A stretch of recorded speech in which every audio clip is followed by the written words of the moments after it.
Hello students, हम कर रहे हैं chapter first nature and purpose of business.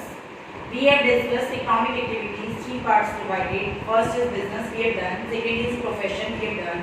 And today we are doing employment. What do you mean by employment? Employment is an economic activity. Employment is an economic activity. Employment भी money से related होता है. Second, in which people work for others. इसमें लोग दूसरों के लिए काम करते हैं. Third, get remuneration in return. काम के बदले में इनको क्या मिलता है? remuneration. Remuneration means in form of remuneration कौन से फॉर्म में होता है? Salary and wages. एम्प्लॉयमेंट क्या है? इकोनॉमिक एक्टिविटी है, मनी से रिलेटेड है. एम्प्लॉयमेंट में पीपल दूसरों के लिए काम करता है. एम्प्लॉयमेंट में उसको काम के बदले में रेमुनरेशन मिलता है. और रेमुनरेशन कौन से फॉर्म में होता है? सैलरी एंड वेजेस के फॉर्म में होता है. ये इसका मेन बेसिक है. अब हम पढ़ते हैं इसका meaning. Employment refers to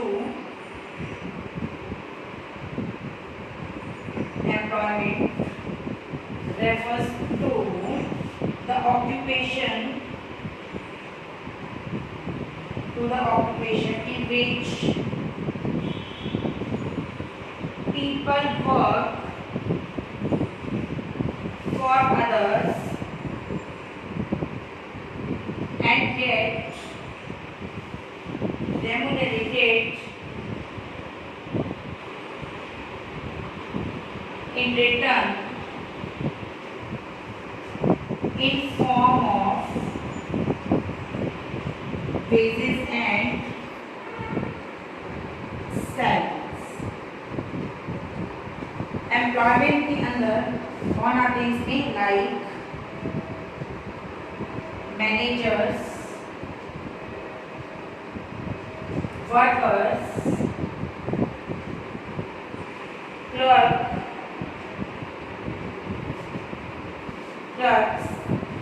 peons, etc. ये क्या है इसके एग्जाम्पल. एम्प्लॉयमेंट मनी से रिलेटेड है. एम्प्लॉयमेंट में काम दूसरों के लिए किया जाता है, बदले में काम के रेमुनरेशन मिलता है, वो वेजेस एंड सैलरीज फॉर्म होता है. एम्प्लॉयमेंट के एग्जाम्पल क्या है? बिजनेस के मैनेजर्स, वर्कर्स जो आपकी फैक्ट्री में काम करते हैं, क्लर्क, पीएन एक्सेट्रा. एम्प्लॉयमेंट की फीचर्स क्या है? Features of employment. Features of employment हम कैसे आइडेंटिफाई करेंगे कि ये employment? First is features of employment. First is contractual relationship. Contractual relationship.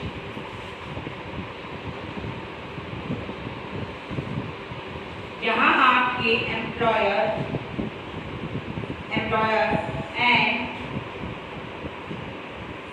Employ के बीच में क्या होता है? कॉन्ट्रैक्ट होता है.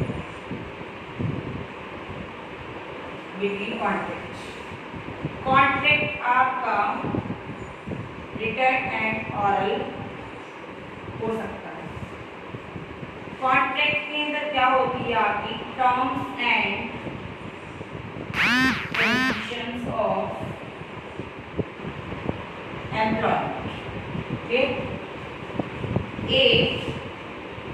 एक फैक्ट्री का ऑनर, ठीक है, एक फैक्ट्री का ऑनर, इसको अपने नीचे वर्कर चाहिए काम करने. वर्कर ए ने बी के साथ एक कॉन्ट्रैक्ट किया. कॉन्ट्रैक्ट ये रिलेशन कैसा है? कॉन्ट्रैक्ट. ये जो कॉन्ट्रैक्ट था इसमें रिटर्न, कॉन्ट्रैक्ट इसमें था आपका रिटर्न. इसमें क्या थी? सारी टर्म्स एंड कंडीशंस. क्या टर्म? इसको कितनी सैलरी देनी है, कितने आवर्स इसमें काम करना है, इसको कितना साल के बाद बोनस मिलेगा, इसका इंक्रीमेंट कितना लगेगा, इसकी मेडिकल सर्विसेज कितनी दी जाएगी, हेल्थ इंश्योरेंस करवाया जाएगा नहीं करवाया जाएगा, वर्किंग कंडीशंस कैसी होंगी, like this. So many terms and conditions are written in one form that is called contract. इन दोनों के बीच में क्या होता है, कॉन्ट्रैक्ट. ये जो ऑनर है यहाँ का, ये क्या है आपका एम्प्लॉय, और जो इसके अंडर में काम कर रहा है ये बंदा कौन है, इसका employ. That's why first feature is contractual relationship. अगर हम कहीं पे जॉब करते हैं तो वहाँ जॉब करने के लिए पहले आपको उसके साथ एक कॉन्ट्रैक्ट करना होता है. दोनों के बीच में ऑनर एम्प्लॉय के बीच में कॉन्ट्रैक्ट आपका रिटर्न और कॉल हो सकता है. और उस कॉन्ट्रैक्ट में क्या होती है, आपकी एम्प्लॉयमेंट से रिलेटेड जो आप काम करोगे उससे रिलेटेड सारे टर्म्स एंड कंडीशन होती है और उसको आगे कंटिन्यू किया जाता है. सेकेंड इज रिटर्न या रिवॉर्ड. रिटर्न और रिवॉर्ड. एम्प्लॉय जो आपका owner, employee paid salary and wages, paid salary and wages for his services at regular time intervals. अगर आप कहीं एम्प्लॉय हो, जॉब करते हो, तो आपके एम्प्लॉयर का सबसे मेन रोल क्या है कि वो आपको आपके सर्विसेज के बदले में क्या पे करेगा, सैलरी एंड वेजेस. और वो भी कैसे पे करेगा, रेगुलर टाइम इंटरवल. हर महीने के बाद आपको क्या मिलती है, सैलरी मिलती है. मेरी सैलरी 30,000 है और वो मुझे आफ्टर मंथ मिलती है. जनवरी मिलती है, फरवरी मिलती है, मार्च में भी, अप्रैल में भी, मई, जून, फिर 31 मार्च. तो आपका कॉन्ट्रैक्ट कितने टाइम का था, 1 ईयर का कॉन्ट्रैक्ट था. हमारा कॉन्ट्रैक्ट 1 ईयर का था, 1 अप्रैल 2020 से 31 मार्च 2020 तक. ये हमारा 1 साल का कॉन्ट्रैक्ट था. और मेरा एम्प्लॉय मुझे क्या करता है, आफ्टर 1 मंथ सैलरी पे करता है ड्यू टू माई सर्विसेज. इसका सेकेंड पॉइंट बन गया return and reward. Clear. Third, nature of work. Third point is nature of work. Nature of work क्या है आपकी, थर्ड, nature of work. जो आप काम करोगे उसकी नेचर कैसी होगी. Employee is required to perform work prescribed as prescribed by the employer. Employee की ड्यूटी है कि उसे वही काम परफॉर्म करना है जो उसका उसे एम्प्लॉयर कहेगा. आपका एम्प्लॉयर आपको कहता है कि 1 डे में आपने 10 यूनिट्स प्रोड्यूस करना है, then you will be do. तो एम्प्लॉय क्या करेगा, एम्प्लॉय इसके जो इसने काम किया उस काम को पूरा करेगा. तो एम्प्लॉय का नेचर ऑफ वर्क क्या होगा, जो एम्प्लॉयर से प्रेस्क्राइब करेगा, जो एम्प्लॉयर से कहेगा उसी काम को परफॉर्म करना जिसकी ड्यूटी है आपके एम्प्लॉय की ड्यूटी है. That's why nature of work में आप लिखोगे duty perform work as prescribed by employer. जो एम्प्लॉयर ने प्रेस्क्राइब किया है वही काम कौन करेगा, आपका एम्प्लॉय करेगा. Next is capital investment. Job करते हो कहीं आप, एम्प्लॉय हो आप, then no need of employment, capital requirement. Okay.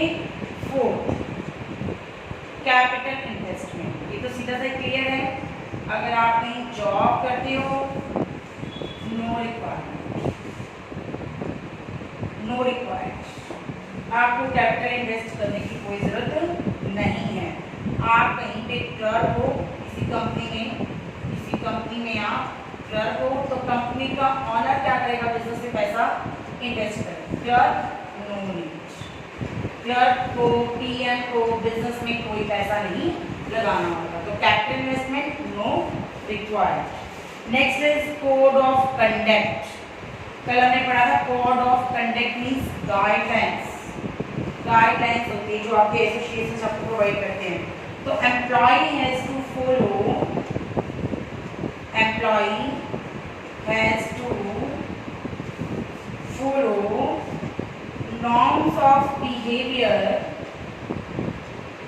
norms of behavior as laid down by the employer। जैसे इंस्ट्रक्शंस आपका एम्प्लॉयर आपको देगा, एम्प्लॉय को उन्हीं इंस्ट्रक्शंस को, उन्हीं गाइडेंस को क्या करना होगा, फॉलो करना होगा। आपका एम्प्लॉयर कहता है कि आपने सपना में बच्चों को BST टीच करना है, बिजनेस स्टडी टीच करना है। Then I follow the instructions of principal ma'am. Ma'am ने मुझे कहा कि आपने बिजनेस स्टडी टीच करना है, तो मैं एज ए एम्प्लॉय अपने एम्प्लॉयर के सारे इंस्ट्रक्शंस, उनकी गाइडलाइंस को फॉलो करूंगी। उन्होंने कहा कि आपको बिजनेस स्टडी टीच करना है, I will teach business study, no problem. तो यहाँ पे भी सेम यही कोड ऑफ कंडक्ट कि जो आपका एम्प्लॉयर आपको गाइडेंस देगा, जो भी उसकी टर्म्स एंड कंडीशन होगी, एम्प्लॉय क्या करता है, उसी को फॉलो करता है। Next is qualification. बिजनेस में no need of qualification and profession, special skill and knowledge and here employee is required to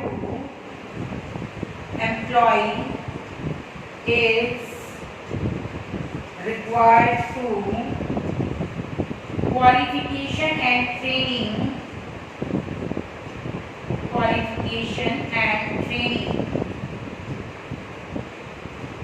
as prescribed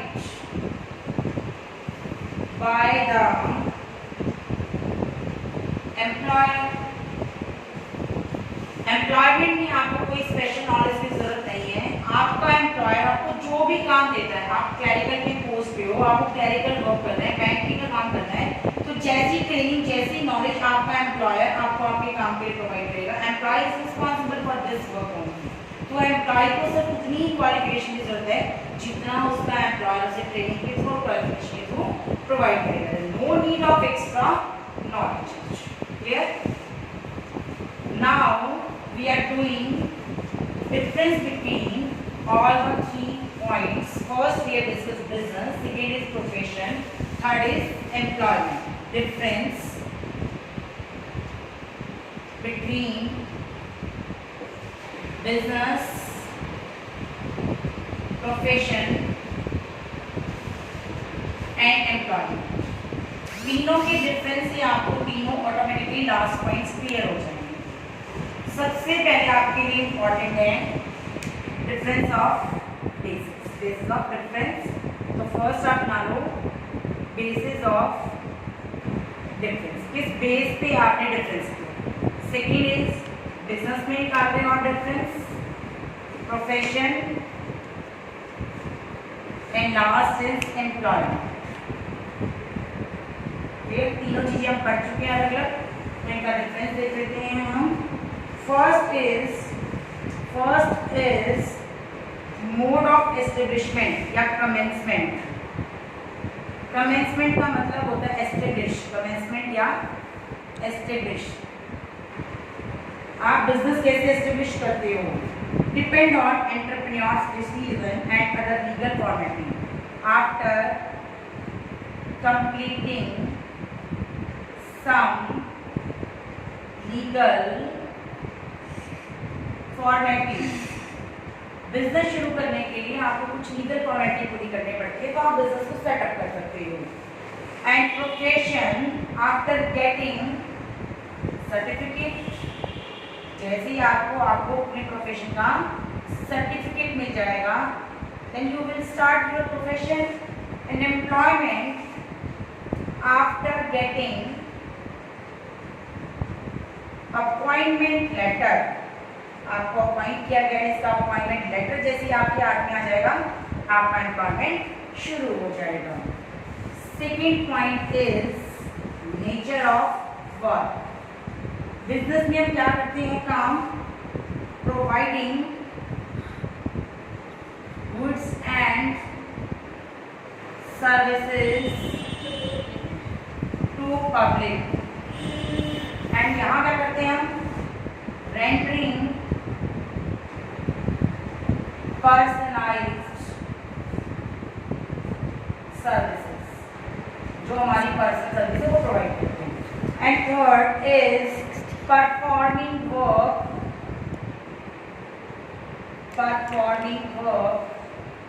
as per service contract. जिस चीज का आपके बीच में कॉन्ट्रैक्ट हुआ था वो सर्विस। बिजनेस कैसे शुरू हुआ? After completing some legal formalities, profession, getting certificate, employment, getting appointment letter. काम बिजनेस में क्या करते हो? Production of goods and services to the public. Profession में क्या करते हो? पर्सनलाइज सर्विस प्रोवाइड करते हो। और एम्प्लॉयमेंट में जैसा आपकी सर्विस से भी कॉन्ट्रैक्ट हुआ था वैसे सर्विसेज आप प्रोवाइड करते हो। Next is qualification.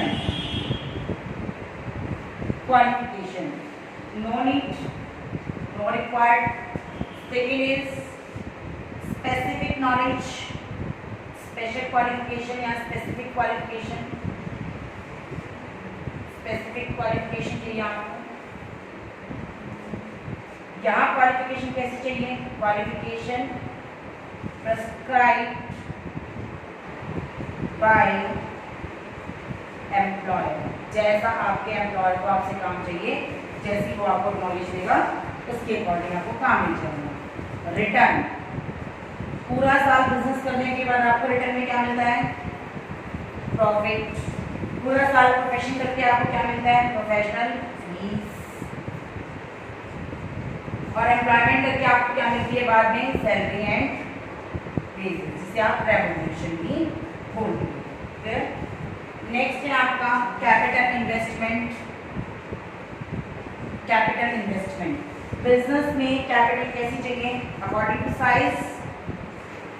Capital investment according to business size, मतलब कैपिटल चाहिए, रिक्वायर्ड है। एंड हेयर लिमिटेड कैपिटल, ज़्यादा कैपिटल की जरूरत नहीं पड़ती। एंड हेयर नो कैपिटल, किसी भी कैपिटल की कोई जरूरत नहीं। 5 points here done. And next point is transfer of interest. Next point is transfer of interest. 6th point, transfer of interest. Businessman क्या करते हैं? अपना जो प्रॉफिट होता है ट्रांसफर करता है। ट्रांसफर किसमें करता है? Transfer with some formalities. आपका बिजनेसमैन अपने इंटरेस्ट को ट्रांसफर करता है। And next, not possible, profession नहीं करता। And that is not possible, employment के अंदर भी इंटरेस्ट ट्रांसफर नहीं होता। मोटिव, बिजनेस का मोटिव क्या होता है? Earn profit. और इसका क्या होता है? Earning income, earning professional fee जो इसका प्रोफेशन है। और यहाँ क्या होते हैं? Earn livelihood in the form of self. इसको बदले में क्या चाहिए? इसका मोटिव क्या है? जीने के लिए मुझे क्या चाहिए? सैलरी चाहिए। And last point is risk. Business में रिस्क कैसी होती है? हमने पढ़ा ही हुआ है, हाई रिस्क, क्योंकि फ्यूचर कैसा है? अनसर्टेन होता है। एंड हियर रिस्क कैसी होती है? यहाँ मॉडरेट, बहुत कम होती है। किसी कॉम्पिटिटिव चांस थोड़ा ऊपर पड़ता है। Moderate risk as fee is generally regular and certain. थोड़ी सी रिस्क होती है, कोई ज़्यादा नहीं होती। And here no risk. Clear?